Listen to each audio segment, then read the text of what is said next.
Yes, it's 3 a.m. And yes, everyone in my house is asleep. And yes, this is when I chose to film a video. Hello, my name's Mackenzie. Welcome to Unpacked with Mac, and today we are unpacking the history of the Sinagua people native to the Verde Valley region of Arizona. Let's unpack.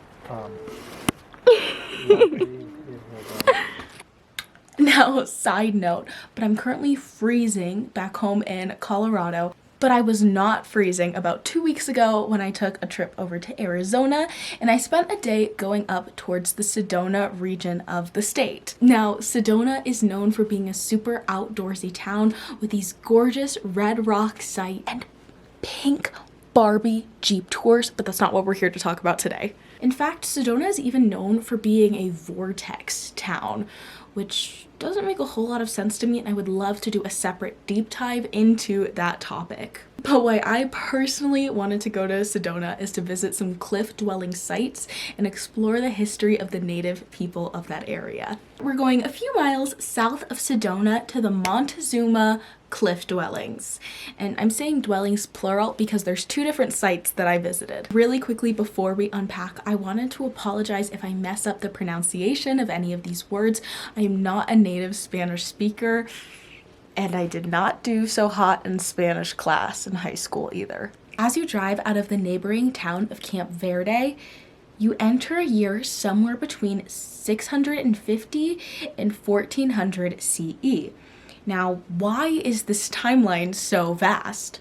Well, it's important to note that the natives to this area didn't keep a written language, or at least any that we've recorded to this date.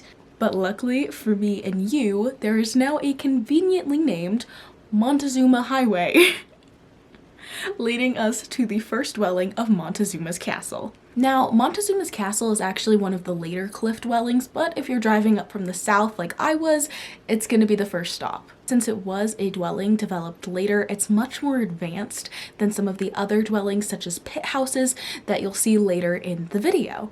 In fact, this structure was much more similar to our modern day apartment complexes than even some of the buildings of the same time period. Montezuma's castle hosts more than 350,000 visitors each year, and yes, I am now part of that statistic for 2024. However, this seems like an incredibly high number for a structure that ended tours back in 1951, which means you can pretty much just go and look at this dwelling. However, that isn't to say that you shouldn't go visit yourself, especially if you're already in the area. With 5 stories and 20 rooms, this beautiful piece rivals the likes of other historic dwellings like Mesa Verde and Cortez, Colorado. But before driving off to the next dwelling, let's dwell on a few facts about Montezuma's castle. First off, why is it called Montezuma's castle? Well, much like anything else in North America, it has a lot to do with the ignorance of European explorers. Back in the 1800s, new explorers of the region thought this castle was connected to the Aztec Empire, as in like Mexico, and therefore named it after Chief Montezuma.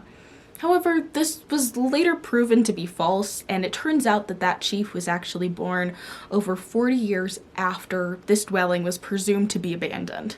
Next, why are cliff dwellings a thing? They seem very inconvenient to get to and even more inconvenient to build. Like I said, prior to the construction of this castle, the Sinagua people lived in pit houses, which are arguably much easier to build. You dig a hole in the ground and build some walls around the hole. Well, the height of the cliff offered protection so that you could see new tribes coming in and possibly attacking you. Honestly, if my neighbors kept trying to attack me, I think I would just move. And you'll learn that the Sinagua people were really good about temperature regulation.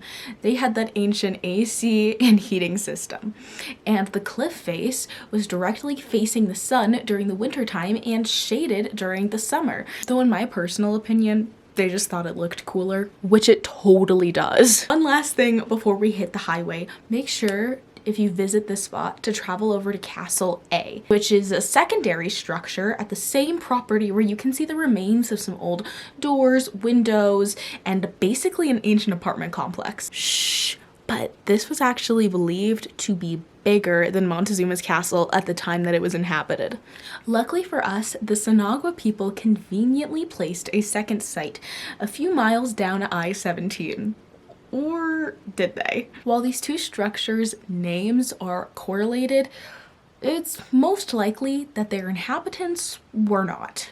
In fact, historians think that they were completely different tribes. However, their habits, belief systems, and culture were pretty similar, which is why history now groups them in as one greater Sinagua population. So, if you haven't guessed already, we're moving from Montezuma's castle to Montezuma's well. Now, for those of you planning to actually visit Montezuma's well, it's worth noting that it does require a little more of a walk, a few more stairs, and unfortunately this path is not paved like the path to Montezuma's castle. Well, maybe skip this site if you're compromised in any of those areas. Now, this well can only be described as a desert oasis, like the one that you see in movies when the main character is dehydrated, desperate need of water, and sees those palm trees, a little pond. You get the point. Only, unlike most movies, this water source is actually real and not just a hallucination. Now, technically Montezuma's well is just a large limestone sinkhole with a spring underneath that creates some water flow. In fact, this property is pretty similar to most cenotes that you'll find in northern Mexico. Now, a few things around this property that are worth making sure you check out,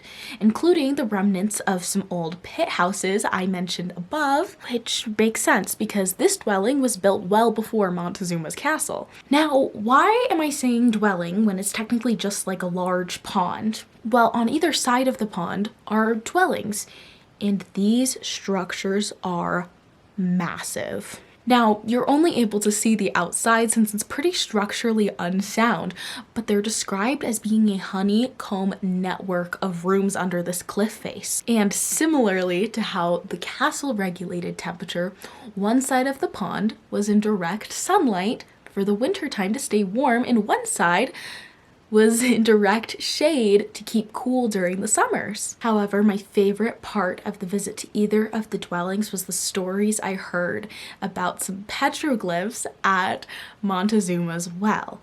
It's worth noting that these are just legends and stories, and I honestly could not find any information to confirm or deny if these are true, so take these legends with a grain of salt. But I still thought they would be fun to share. One petroglyph is a man, and the other petroglyph that we saw is a snake or a serpent of sorts. The serpent was believed to be a creature of two worlds, the world that we currently live in and some kind of aquatic water world. No, not the type with dolphin shows.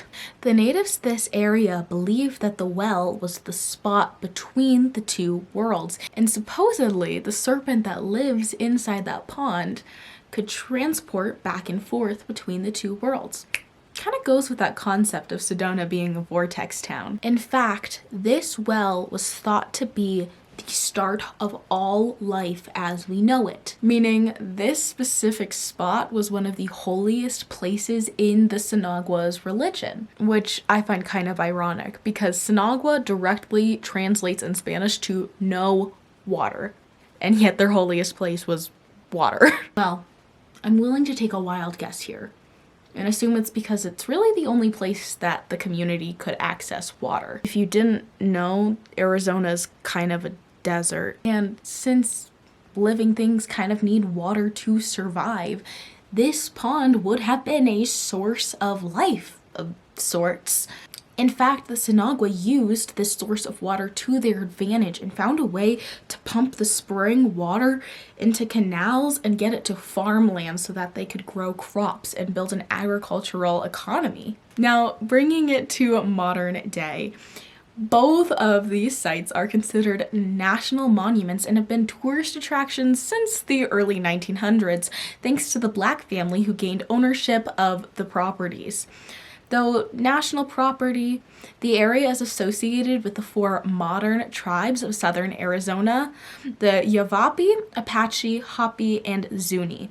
Thank you so much for watching this video and unpacking the history of the Sinagua people with me. I hope you learned a thing or two, and I will see you to unpack the rest of my Arizona trip, including the history of hot air balloon rides and its correlation to champagne, the history of music from the Musical Instrument Museum in Phoenix, and so much more. If you want a sneak peek of all of my adventures, they're already up and posted on my Instagram. I'll make sure to link all of the resources I used down below if you want to go on your own deep dive of the Sinagua people. And until next time, this video is packed up.